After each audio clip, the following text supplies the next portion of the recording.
Muito importante que o Aruba World escolhi como anfitrião para o Film Festival aqui. Nós mira que o candidato de película que está World produzir com artista no local, mas também no papiamento, está aumentando.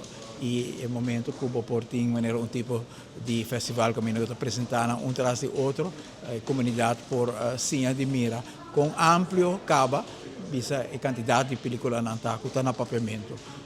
Importante para nós está que ora botar a película no papiamento, botar assim diferentes coisas que para nós isso é importante. Está botando um artista local, tem um próprio idioma, oportunidade para mostrar o talento.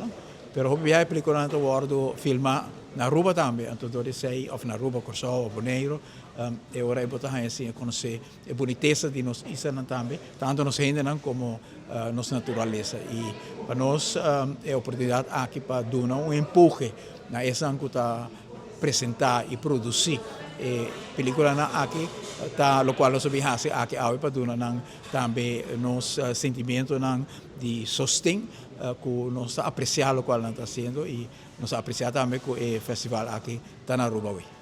Ano passado, em outubro, nós começamos a criar o Film Festival na Curaçao. Cabinamos de 28 películas, de qual 20 de Curaçao, 8 de Aruba. Então, papiando com o Desiree Cruz, que é produtora de película de papiamento na Aruba, na Curaçao, durante a sua na Curaçao.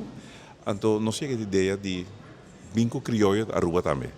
Então, era que o período aqui, mas já com o Caribbean Cinemas, nós temos na Curaçao, tem Caribbean Cinemas na Sambil, Caribbean Cinemas na Aruba também vai de acordo, e nós traz para Curaçao, para vir Aruba, sorry. Na Aruba nós temos 24 películas, que nós temos diferentes do que se chama block. Tem película cortico, short film de 30 minutos, tem película largo, feature film de portanto 1 hora e quarto, 1 hora e meia. Nós damos a cada bloco um número. Por exemplo, nós damos a cada bloco um número de bairro de Aruba. Por exemplo, um bloco é Savaneta, um bloco é Madiki, um bloco é Brasil, um bloco é San Nicolás, um bloco é número diferente bloco.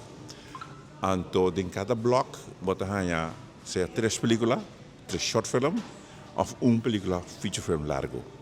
Se você sai de Caribbean Cinemas, botamos película em uma story. Cada película tem story, botamos aqui que está, ou aqui que está bem. Então, botamos horário também. Então, começa todo dia de 3 horas para bom. Se você passa um dia que você compra um cartão, você passa um dia aqui dentro, sentando 2 horas de película na pavimento. Estão de Aruba, estão de Curaçao junto.